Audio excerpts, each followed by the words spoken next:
Estimadas amigas, estimados amigos, bienvenidos a esta nueva emisión sobre temas de teoría de la Constitución.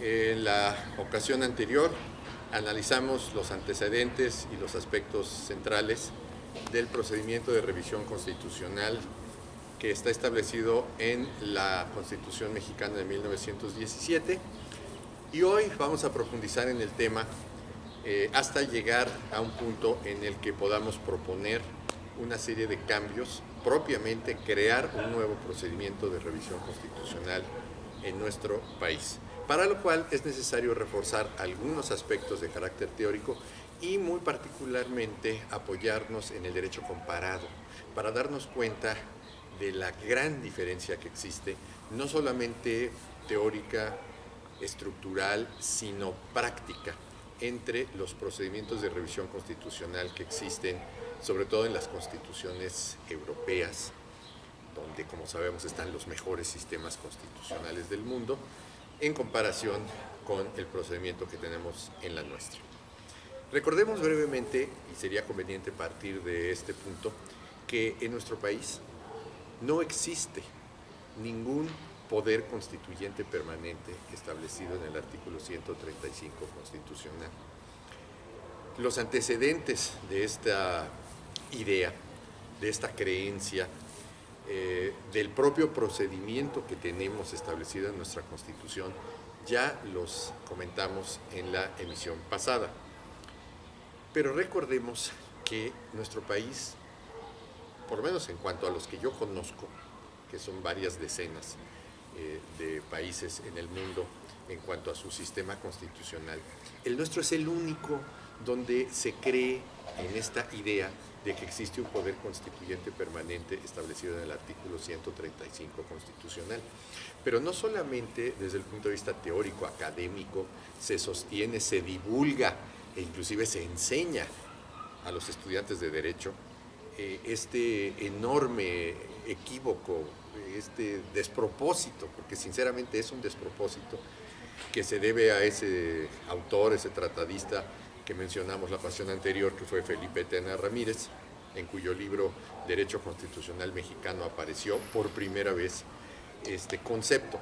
Pues no solamente se reduce a un aspecto de carácter teórico, sino se aplica en la práctica, aparece en los procedimientos de carácter legislativo, es decir, en los dictámenes, aparece en las iniciativas de revisión constitucional, aparece en las sentencias de los tribunales, sobre todo del Poder Judicial de la Federación. Es decir, es algo que se da por cierto, pero lo más curioso del caso es que no solamente es insostenible desde el punto de vista teórico, sino que no existe absolutamente ningún fundamento, ni normativo, ni teórico, ni estructural, en el que se pueda sustentar esta idea. Recordemos brevemente que su defecto originario principal consiste en que este autor que mencionamos, Tena Ramírez, confundió al poder constituyente con el Congreso Constituyente. Esta diferencia ya la analizamos, ya la explicamos. Y entonces prácticamente su conclusión fue: como el poder constituyente originario, el que crea la Constitución, según su punto de vista, desaparece una vez que se promulga la Constitución, pues entonces su lugar lo ocupan los poderes públicos, a los que erróneamente también se les asigna la condición de soberanos, cuestión que ya también analizamos, y además de ellos, un poder especial, particular, pero además prácticamente ilimitado, según Tena Ramírez, y todos los que han creído en esa idea, que son muchísimos en nuestro país, que es precisamente el poder constituyente permanente. Pero si nosotros analizamos el artículo 135 de nuestra Constitución, obviamente en ninguna parte se señala, ni se insinúa siquiera, que existe un poder constituyente permanente. Y alguien dirá, bueno, pero pues esto es una elaboración, una expresión teórica. Pues sí, pero ¿de dónde se saca semejante expresión teórica? A mí, de entrada, como investigador, me parecería particularmente curioso y extraño que nada de esto se dijera o existiera en Alemania, en Francia, en Italia, en España, en Portugal, en la conocida como Europa del Este, en los países del cono sur del continente americano, en ninguna parte se habla del poder constituyente permanente. Es una increíble. Inclusive tenemos el caso de Argentina, cuyo procedimiento de revisión constitucional se asemeja mucho al nuestro, y sin embargo tampoco se dice que existe un poder constituyente permanente. Porque como lo señalamos en la ocasión anterior, simple y sencillamente lo que existe ahí es un procedimiento para modificar nuestra Constitución, bastante defectuoso, cuestión a la que me referiré en un momento más, que debe ser sustituido, no ahora, no de ayer, no de hace 10 años, desde hace muchísimo tiempo. Esto lo hemos venido señalando, pues prácticamente, si digo que hace 25 o 30 años, no exagero. Y sin embargo, bueno, pues no se ha hecho por distintas razones. Pero pues esto no aparece en ninguna parte en el mundo. Entonces, de entrada, yo como investigador tendría que suponer que hay algo extraño, algo raro, y ponerme a investigar qué fundamento, qué, digamos, soporte puede tener semejante idea. Y sería sencillísimo descubrir que no tiene ninguno. ¿Qué es lo que existe en el artículo 135? Pues un procedimiento en el que están involucrados distintos órganos constituidos. Quizás en el que están involucrados la mayoría, muchísimos órganos constituidos. Está el Congreso de la Unión y todos los congresos locales, todas las legislaturas locales. Pero hay otros casos en nuestra Constitución y en muchas constituciones del mundo en los que se involucra a dos o más órganos constituidos, que ya quedó claro que no son soberanos, sino son autónomos, y que los involucra para la realización de determinados actos jurídicos. Por ejemplo, hablemos de nuestra propia Constitución. El presidente de la República firma un tratado internacional, lo aprueba la Cámara de Senadores. A nadie se le ha ocurrido decir que existe un nuevo poder público reformador o aprobador de los tratados internacionales. Pues eso no tiene ningún sentido, absolutamente ninguno.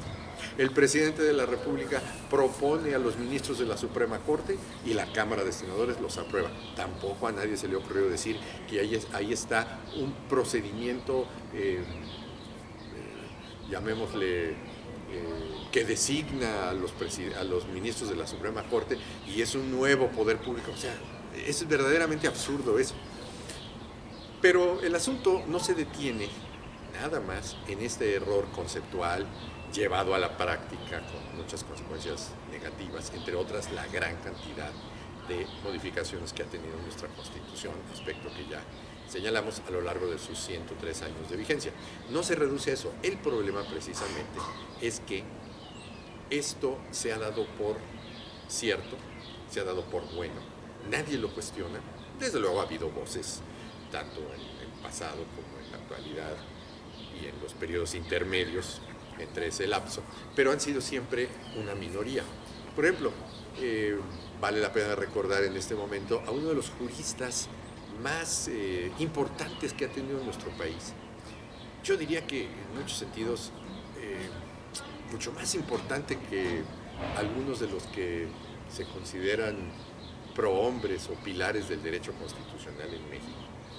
Muy poco estudiado, muy poco conocido, y que sin embargo, con relación a este tema, fue de los primeros que allá por los años 30 del siglo pasado señaló que había un gravísimo error establecido en nuestra Constitución, cuando ésta tenía apenas pues, un par de décadas en vigor, y por supuesto, pues sus puntos de vista pasaron de alguna manera inadvertidos. En una publicación, en alguna revista jurídica, cuyo nombre en este momento no recuerdo, él propuso en un estudio que se incluyó en esa edición la idea, a mi juicio perfectamente defendible, la idea correcta, de que no existe ningún poder constituyente permanente en nuestro país y que como consecuencia de eso, los órganos que están previstos en el artículo 135 de nuestra Constitución, concretamente el Congreso de la Unión y las legislaturas locales, no tienen facultades ilimitadas para modificar la Constitución. Y él titulaba a su estudio precisamente así, la irreformabilidad, o sea, no se pueden reformar de las decisiones políticas fundamentales de la Constitución de 1917. Y la tesis que sostenía era precisa y exactamente esa. Es falso, es absolutamente carente de fundamento, que en el artículo 135 se cree un poder constituyente, cuya consecuencia sería que no estaría investido de una competencia, sino tendría precisamente la condición de soberano y por lo tanto podría cambiar la Constitución mexicana sin ninguna limitación. Cuestión que es precisamente una de las consecuencias más graves, más serias, teóricas y prácticas de esta idea del poder constituyente permanente, porque precisamente lo que ha ocurrido en nuestro país es que a través de ese procedimiento tan defectuosamente estructurado, efectivamente se ha cambiado nuestra Constitución centenares de veces, pero se han cambiado tanto las normas constitucionales que no contienen parte de la Constitución esencia, es decir, las decisiones políticas fundamentales, y también se han cambiado normas constitucionales que sí contienen aspectos relativos al modelo de Estado y a la forma de gobierno. Y se han modificado muchos preceptos que tienen que ver con la parte esencial de nuestra Constitución, lo cual es absolutamente indebido. Y si tuviéramos un adecuado procedimiento de revisión constitucional, esto no podría ocurrir en nuestro país, como no puede ocurrir en los países europeos, como no puede ocurrir en varios países sudamericanos. Entonces, este estudio de este fantástico jurista, cuyo nombre es Felipe Canudas y Oretza, es digno de ser conocido por cualquier especialista académico que verdaderamente tenga interés por profundizar en el análisis de los temas básicos de la teoría de la Constitución y concretamente en el estudio del sistema constitucional mexicano, porque este aspecto, el de la revisión de la Constitución en cualquier sistema constitucional y por ende en el nuestro, es uno de los más importantes, de los más significativos que existen. Precisamente es un tema, o quizás el tema número uno, en el cual confluye el estudio de todos los elementos de la teoría de la Constitución con su aplicación práctica. Si nos damos cuenta, entender el procedimiento de revisión constitucional, su estructura, sus alcances, sus limitaciones, tiene que ver con todos los temas de la teoría de la Constitución. ¿Qué es una Constitución? ¿Cómo se hace? ¿Qué es el poder constituyente? ¿Qué son los órganos constituidos? ¿Qué es la soberanía? ¿Qué es la autonomía? ¿Qué es la competencia de los órganos constituidos? Y una vez que se conocen, se manejan adecuadamente todos esos temas, entonces viene la parte práctica. Como consecuencia de todo esto, ¿cómo debo diseñar el procedimiento de revisión constitucional y qué partes de la Constitución se pueden modificar a través de él y cuáles no, a menos que esa modificación de los aspectos esenciales sea aprobada, no solamente a través del procedimiento rígido, sino mediante un referéndum, es decir, un procedimiento de rigidez agravada, como lo explicábamos en la emisión anterior. Entonces, si comparamos, por ejemplo, lo que dijo Felipe Tena Ramírez, hay un poder constituyente permanente y una serie de cuestiones totalmente absurdas, con lo que dijo, por ejemplo, en su momento escribió y explicó con toda claridad Felipe Canudas y Oretza. Francamente, de un Felipe al otro Felipe hay una distancia enorme. Canudas y Oretza establece con toda claridad algo que en nuestro país es urgente que se conozca, que se tome en cuenta y que se incorpore al procedimiento de revisión constitucional en los términos en que lo proponemos, y es precisamente cuáles son los límites de esa forma, esa estructura establecida en el artículo 135, es decir, qué partes pueden cambiarse a través del procedimiento establecido en el artículo 135 de nuestra Constitución y qué partes no pueden cambiarse. Este es uno de los aspectos centrales y precisamente se debe estudiar a partir de esta premisa de la que estamos de alguna manera tratando de demostrar el error en el que se ha mantenido nuestra teoría de la Constitución en cuanto a esa supuesta existencia de un poder constituyente permanente. Porque exactamente si nosotros sostenemos sin base alguna ni teórica ni normativa, que hay un poder constituyente permanente, la consecuencia es que efectivamente nuestra Constitución se puede cambiar en cualquier sentido porque es un procedimiento, porque es un poder constituyente. En cambio, si partimos de la premisa correcta, que es la existencia simplemente de un procedimiento de revisión constitucional a cargo de órganos constituidos, y consecuentemente, por ser órganos constituidos, como lo explicamos la ocasión anterior, necesariamente están sujetos a limitaciones jurídicamente establecidas. Y por lo tanto están dotados de una competencia, la cual precisamente por definición es limitada. Entonces nos daríamos cuenta que al ser órganos constituidos no pueden actuar como poder constituyente y por lo tanto no pueden cambiar cualquier parte de nuestra Constitución en el sentido que sea. No, eso no es posible. Entonces ahí está la diferencia central. Ahora bien, alguien podrá decir, bueno, todos estamos muy bien teóricamente, pero el hecho real es que en el artículo 135 no se establece ninguna limitación expresa a la actuación del procedimiento ahí establecido. Es decir, concedamos, si se quiere, que hay un procedimiento jurídicamente regulado que llevan a cabo, que aplican órganos constituidos. El Congreso de la Unión, 2/3 partes de sus miembros presentes y la mayoría de las legislaturas locales. Concedamos que es así, podría decir alguien, y que no es por lo tanto un poder constituyente, ni permanente, ni con ningún otro adjetivo.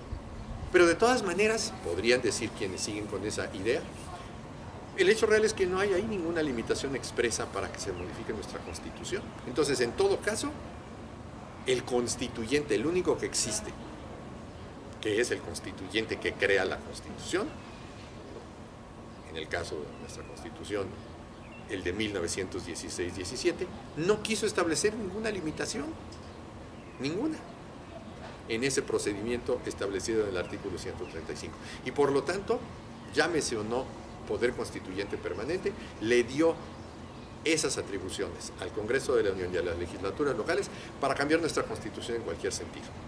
Alguien podría decir eso, y de hecho es una tesis que acompaña a la idea de Tena Ramírez, porque por supuesto son perfectamente compatibles, casi se podría decir que una es consecuencia de la otra, y con base en ella, ya en términos prácticos se dice, por eso nuestra Constitución se puede cambiar en el sentido que sea. Muy bien, pues aquí es necesario explicar que la teoría de la Constitución demuestra, cuando se estudia científicamente, objetivamente, que lo más aconsejable, lo adecuado técnicamente, es que en las normas constitucionales se establezcan los límites del procedimiento de revisión en forma expresa. Y los límites no son solamente en cuanto al contenido del procedimiento de revisión. Según veremos en un momento más, los límites también se refieren al momento en que se lleva a cabo la revisión de la Constitución, a las circunstancias, a la periodicidad inclusive, y a los casos en los cuales no se puede llevar a cabo esa modificación. Pero centrémonos en este momento en los aspectos materiales, es decir, en el contenido de la modificación constitucional. Entonces, ciertamente lo correcto desde un punto de vista técnico es que se establezcan expresamente esos límites. Eso es lo correcto. Y tenemos una gran cantidad de ejemplos. Yo diría inclusive que lo más común es que se establezcan expresamente en las normas constitucionales esos límites a la aplicación del procedimiento de revisión en cuanto a su contenido, a su materia. Y tenemos muchos casos en el derecho comparado. Por ejemplo, el artículo 79 de la Constitución alemana vigente señala cuál es el procedimiento de revisión, normalmente un procedimiento rígido, y establece que, sin embargo, ese procedimiento no se podrá aplicar para modificar alguna de las normas y de los principios establecidos entre los artículos 1 y 20 de la Constitución alemana. ¿Qué contienen esos artículos? Entre el 1 y el 19, los derechos fundamentales. Y el artículo 20, la forma de gobierno y, por supuesto, como base de ella, el modelo de Estado. Entonces, ¿qué está diciendo ese artículo 79? Este es el procedimiento rígido, pero tiene limitaciones materiales. No puedes tocar estos aspectos porque esos aspectos se refieren nada menos y nada más que a la Constitución esencia. Y esto tiene mucha lógica. Si los órganos constituidos que intervienen en cualquier procedimiento de revisión rígido derivan de la Constitución esencia, es decir, existe, por ejemplo, en el caso de México, un Congreso de la Unión, legislaturas locales, porque tenemos un Estado democrático, un Estado representativo y además de un sistema bicameral, por supuesto, dentro de nuestras estructuras, un régimen federal. Entonces, como consecuencia de todos esos aspectos, de todos esos elementos que se refieren al modelo de Estado y a la forma de gobierno, por eso tenemos los órganos constituidos derivados que realizan la revisión constitucional. Entonces no tiene ninguna lógica que esos órganos derivados puedan modificar las bases, modelo de Estado, y las estructuras, forma de gobierno, de las que depende su propia existencia jurídicamente, constitucionalmente. Otro tanto tenemos en casos como el de España. En España, entre los artículos 164 al 168, 69, más o menos, se establece igualmente el procedimiento rígido de revisión y también se señala que si se quisiera modificar alguno de los elementos contenidos en las siguientes porciones o secciones de la Constitución española, las cuales ahí mismo se van señalando, por ejemplo, se dice, como ejemplo, el título primero, el capítulo segundo del título segundo, lo relacionado con el título tercero, etcétera. Es decir, estos son ejemplos de cómo se maneja esto en España. Entonces se dice, si se quisiera alguna modificación en ese sentido, se tendría que aplicar el procedimiento de rigidez, que por supuesto involucra a las Cortes Generales, como se llaman en España, es decir, el Congreso de los Diputados, más la Cámara de Senadores. Entonces, involucra a ambas cámaras, se requiere por supuesto una votación calificada, y entonces se señala, si se quisiera modificar alguno de los aspectos contenidos en esas secciones o fracciones que hemos establecido, se requeriría un referéndum. Entonces, ahí está otra prueba clarísima de los límites materiales al procedimiento de revisión constitucional. Es decir, esas partes que señala la Constitución española, que quedan fuera de la competencia de las Cortes Generales para revisar o modificar la Constitución, ¿a qué se refieren? Pues precisamente al tipo de Estado y a la forma de gobierno. Entonces, otra vez tenemos que esa es la parte, es decir, la Constitución esencia, esa es la parte que no se puede modificar a través del procedimiento rígido, sino que en caso de que fuera modificada, en caso de que se requiriera un cambio, entonces se necesitaría, consecuentemente, un referéndum. ¿Por qué? Porque habría que llamar al titular de la soberanía, al pueblo, a los ciudadanos, para que dijera, con independencia de que los órganos constituidos facultados para modificar la Constitución lo hayan hecho, como se trata de uno de los aspectos esenciales expresamente señalados como límites materiales al procedimiento de revisión, entonces se necesita que nosotros ciudadanos aceptemos o rechacemos esta revisión constitucional, que materialmente excede la competencia de los órganos constituidos facultados para aplicar el procedimiento rígido. Lo mismo el artículo 89 de la Constitución francesa, igualmente señala el procedimiento rígido y en su caso un referéndum cuando se toca alguna de estas porciones o partes esenciales de la Constitución, pero inclusive señala que en cualquier caso, por ejemplo, una modificación que atente contra la integridad del territorio francés, una modificación que se pretenda hacer a la forma de gobierno, no serán admisibles. Otro tanto se puede descubrir en los dos últimos artículos de la Constitución italiana, 138 y 139, donde igualmente se establece un procedimiento rígido y se agrega, si se llegara a modificar alguna parte esencial del tipo de Estado, la forma de gobierno, etcétera, entonces se requeriría un referéndum Pero hay aspectos que no se pueden tocar y, por ejemplo, el último artículo de la Constitución italiana señala: la forma republicana de gobierno no puede ser materia de revisión constitucional. O sea, puedes cambiar, puedes ajustar algunas estructuras de la forma de gobierno, pero que seamos una república, eso no se puede modificar. Entonces ahí tenemos todos los casos que se refieren a los límites materiales y muchos más que en este momento pues sería prolijo señalar, en los cuales se establece una limitación material al procedimiento rígido de revisión. Y cuando resulta ser necesario que ese procedimiento se aplique para cambiar la Constitución de esencia, como eso excede la condición de órganos constituidos que intervienen en el procedimiento de revisión, precisamente se apela, se llama al poder constituyente, o sea, al pueblo, el cual se expresa a través de un referéndum. Y uno de los casos donde esto se establece con mayor nitidez, precisión y con un claro desarrollo, lo tenemos tratándose de la Constitución portuguesa.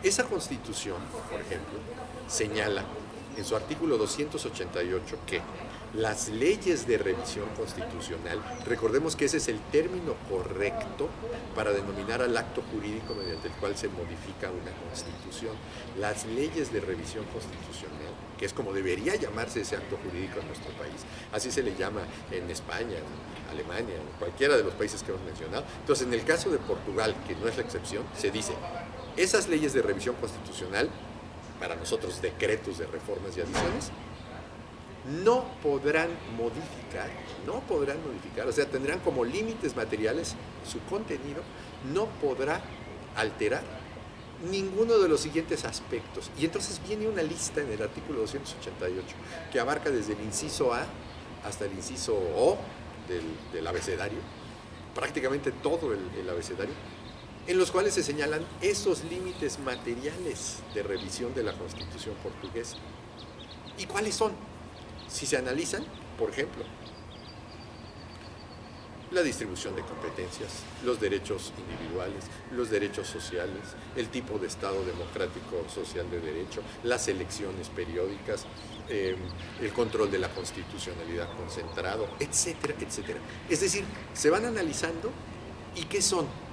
Una serie de elementos que se refieren, por supuesto, al tipo de Estado y al régimen político. Entonces, ¿qué está diciendo ese artículo? Expresamente, que precisamente lo que no se puede cambiar a través del procedimiento de revisión, a través de una ley constitucional o ley de revisión constitucional, es precisamente la Constitución de esencia.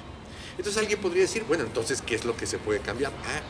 Pues a través del procedimiento rígido, donde todavía no es necesario un referéndum, se pueden cambiar las normas constitucionales. Vamos a suponer que esto existiera en México. Muy bien. Entonces diríamos, si yo quiero cambiar el artículo 64, que dice que al diputado federal y al senador que no vaya un día a sesión se le quitará un día de sueldo, muy bien, lo puedo hacer a través del artículo 135, sin ningún problema, porque que se le quiten 10 días de sueldo o que no se le quiten más que 4, que inclusive se mueva ese artículo y se pase a la ley orgánica del Congreso de la Unión, eso no estaría cambiando la Constitución mexicana en esencia, estaría cambiando el texto constitucional, estaría modificando una norma constitucional o estaría eliminando una norma constitucional de modo tal que se haría numéricamente más pequeño nuestro texto constitucional, pero no estaría cambiando la Constitución en esencia, no estaría modificando ni el tipo de Estado ni la forma de gobierno de la Constitución mexicana. En cambio, si nosotros quisiéramos cambiar, pongamos como ejemplo, son muchos los preceptos de nuestra Constitución donde obviamente vienen aspectos relacionados con el tipo de Estado y la forma de gobierno. Tomemos uno que es demasiado obvio para que se entienda más fácilmente esta diferencia.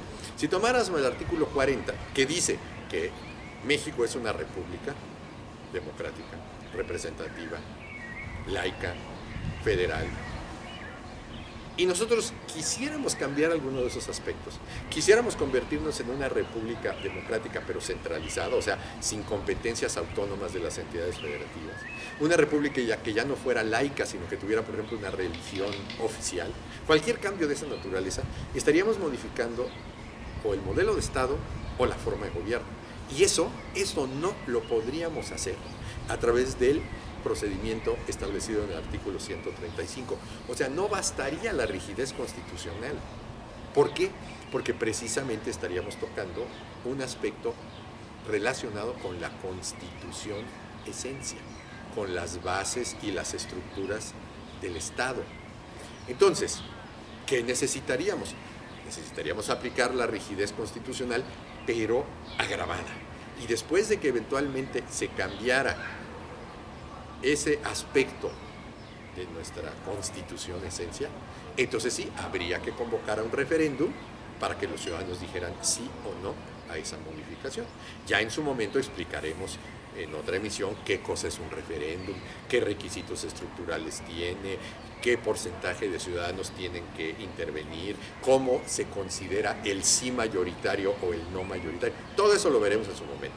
Ahorita quedémonos con que se necesitaría esa parte, esa voluntad del poder constituyente para decir apruebo, avalo esa modificación o no la avalo, aunque se haya cambiado a través del artículo 135. Alguien dirá, insisto, todo eso está muy bien, pero en México no existen esas limitaciones expresas. Obviamente, si no, no tendríamos que estar discutiendo esto. Creo que a ningún profesor, a ningún tratadista y a ningún estudioso de la teoría de la Constitución en Alemania, en Italia, en Francia, en España, en Portugal, en Europa del Este, se le ocurriría dedicar tanto tiempo a explicar lo que está normativamente establecido en el texto constitucional. Nuestro problema es que no lo tenemos así. Pero entonces ahí, ¿cómo se puede demostrar la existencia de esos límites si no están expresamente establecidos? Bueno, porque en la teoría de la Constitución, la que se estudia científicamente, objetivamente, se explica que no solamente existen esos límites cuando expresamente se señalan en el texto constitucional, sino también existen en términos implícitos. ¿Qué quiere decir esto? Que aunque no estén estrictamente enlistados en un elenco o expresamente señalados, esos límites materiales existen implícitamente. ¿Y qué quiere decir esto? Significa que precisamente porque cualquiera que sea el procedimiento rígido que se aplique, involucra a órganos constituidos. Y el simple hecho de que intervengan órganos constituidos, no poderes soberanos, que esos no existen, no poder constituyente permanente, que eso es todavía más absurdo. El simple hecho de que participen órganos constituidos autónomos implica límites implícitos, límites materiales implícitos, que ellos no pueden modificar el modelo de Estado y la estructura de gobierno so pena de eliminar las bases para que ellos mismos actúen. O sea, so pena de destruir los elementos que dan sustento a la competencia que ellos tienen y que ejercen y a la estructura misma en la que ellos se soportan. Pongamos un par de ejemplos que son muy sencillos, obviamente hipotéticos, para entender esto. Esto es simplemente una cuestión de lógica constitucional, si se quiere ver así, y que es un método que se utiliza ante la evidencia de que al no ser una ciencia exacta, una ciencia natural, pues no podemos experimentalmente probar o no la validez de nuestra teoría frente a la hipótesis que queremos demostrar. Pues entonces aquí lo que tenemos que hacer es aplicar la lógica, en este caso, la lógica a la teoría de la Constitución. Y entonces ponemos ejemplos como este, o estos dos. Vamos a suponer que alguien dijera: yo sigo sosteniendo la idea de que no hay límites materiales en nuestra Constitución porque lo puedo demostrar normativamente y por lo tanto esta se puede modificar en el sentido que sea. Muy bien. Y entonces tendríamos que hacerle esta pregunta. Entonces, si yo suprimiera el régimen federal de nuestras estructuras de gobierno, lo tendría que hacer a través del 135. ¿Se podría hacer? ¿Sería válido constitucionalmente? Y estas personas que sostienen esas ideas del poder constituyente permanente y la ausencia de límites tendrían que decir sí, sí se puede hacer. Muy bien, pero ¿qué ocurriría si nosotros realizáramos ese cambio? Es decir, se cambia el artículo 40 de nuestra Constitución y desaparece la forma de gobierno federal. Es decir, ya no hay competencia de las entidades federativas, ya no hay órganos locales que ejerzan facultades con autonomía. Y entonces, ¿qué pasaría? Que extrañamente también estaríamos modificando implícitamente, como una consecuencia natural, el propio artículo 135. ¿Por qué? Porque al desaparecer el régimen federal, desaparecerían las competencias locales, desaparecerían por lo tanto los congresos locales, y entonces el artículo 135 ya no podría decir que la Constitución puede ser modificada o adicionada mediante el voto del Congreso de la Unión, más las legislaturas locales, porque ya no existirían las legislaturas locales. ¿Y cómo se da este fenómeno? En el cual, por supuesto, que la idea no era cambiar el artículo 135, sino simplemente suprimir el régimen federal, pues sencillamente es una consecuencia natural que demuestra que los órganos constituidos son derivados de las decisiones políticas fundamentales. En este caso, derivados los congresos locales de la estructura de gobierno régimen federal. Entonces, ahí está claramente por qué implícitamente existe ese límite relativo a la forma de gobierno. Pongamos un ejemplo todavía más extremo e igualmente hipotético. Ahora supongamos que queremos cambiar el modelo de Estado y como consecuencia muchas de sus estructuras de gobierno, si no es que prácticamente todas. Entonces decimos, ahora el artículo 40 va a decir, somos un Estado autocrático, autoritario, con forma de gobierno monárquica. Ya no una república democrática representativa con régimen federal, sino un Estado autocrático autoritario con monarquía como forma o estructura de gobierno. ¿Qué pasaría? Pues que todo el artículo 135 de nuestra Constitución tendría que eliminarse y sustituirse por otro, porque ya no habría Congreso de la Unión, ya no habría legislaturas locales, porque habríamos cambiado el modelo de Estado y las estructuras de gobierno. Ahí está otra prueba de los límites implícitos al procedimiento de revisión.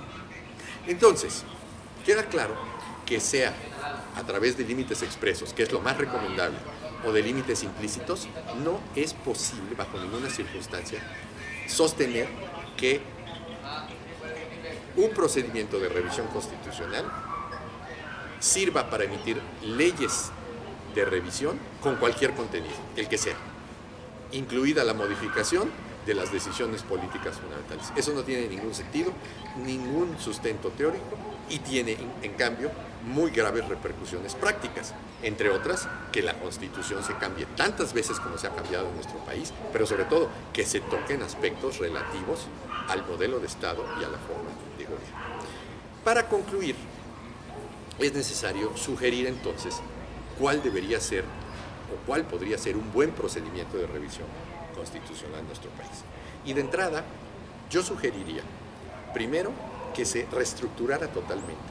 No deja de ser inclusive bastante obvia la carencia de un buen procedimiento de revisión en México, desde el momento en que tenemos un solo artículo en el que este se regula. Normalmente, en los sistemas constitucionales bien estructurados, bien diseñados, sobre todo los europeos, normalmente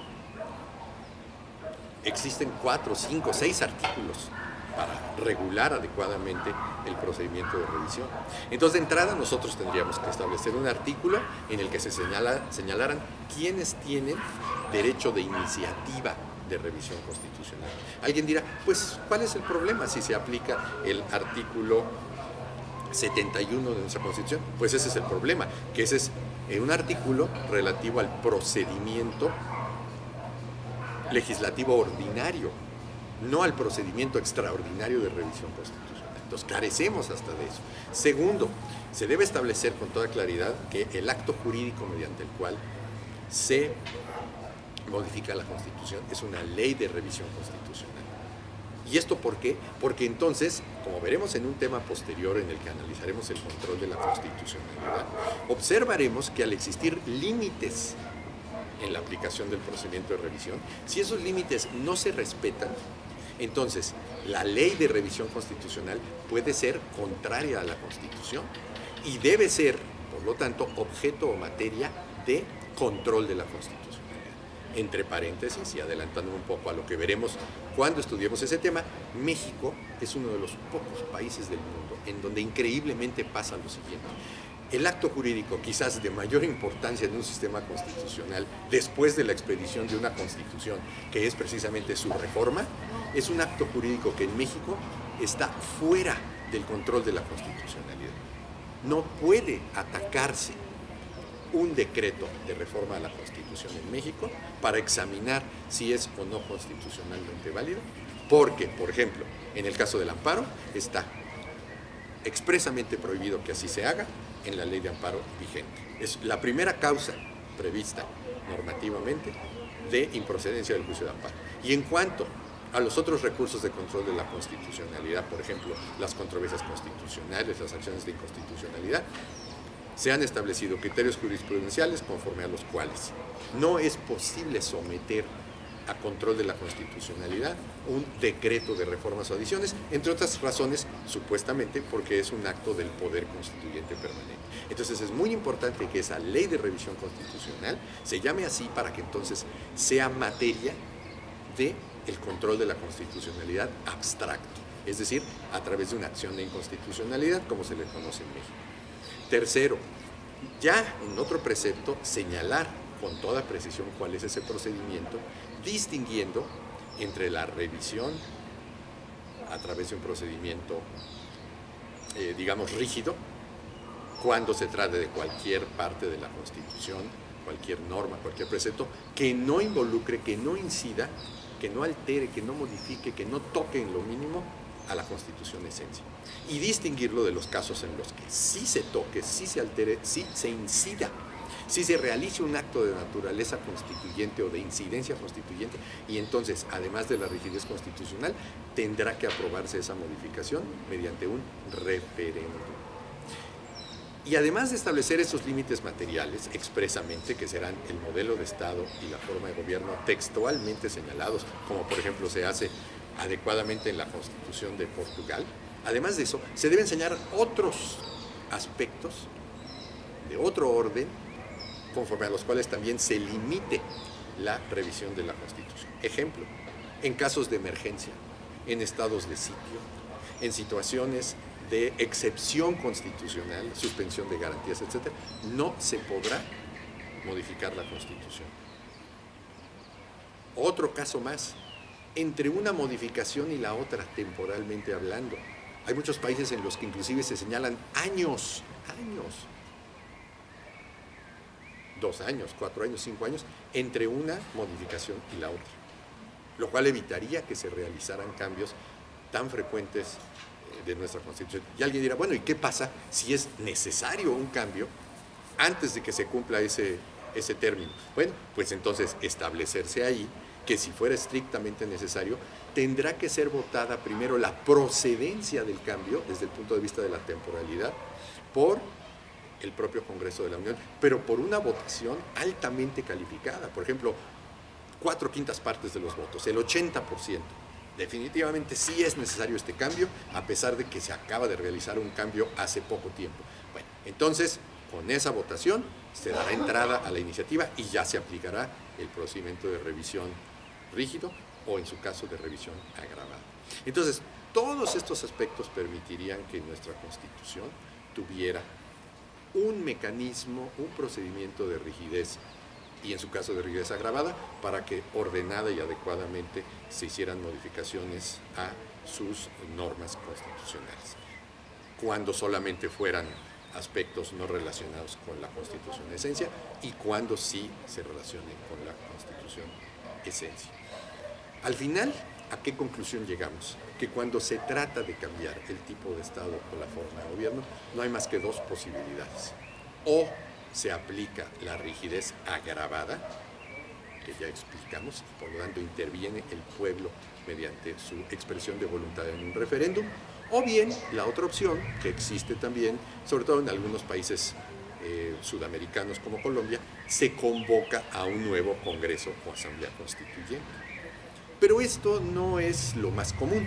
Esto generalmente se llega a hacer cuando se quiere expedir una nueva Constitución, es decir, se quiere cambiar por completo el texto. Lo más común, lo más, llamémosle, adecuado y dúctil o simple de realizar es la rigidez agravada, es decir, una modificación a través del procedimiento rígido, y si se incide en algún aspecto propio del del Poder Constituyente, que es el conjunto de los ciudadanos, que es el pueblo, entonces se agrega el referéndum. Y muy importante, para concluir, debe establecerse, preverse también el control de la constitucionalidad de la ley de revisión constitucional, aspecto que por supuesto examinaremos cuando corresponda el estudio de este importantísimo tema que es el control de la constitucionalidad. Muchísimas gracias.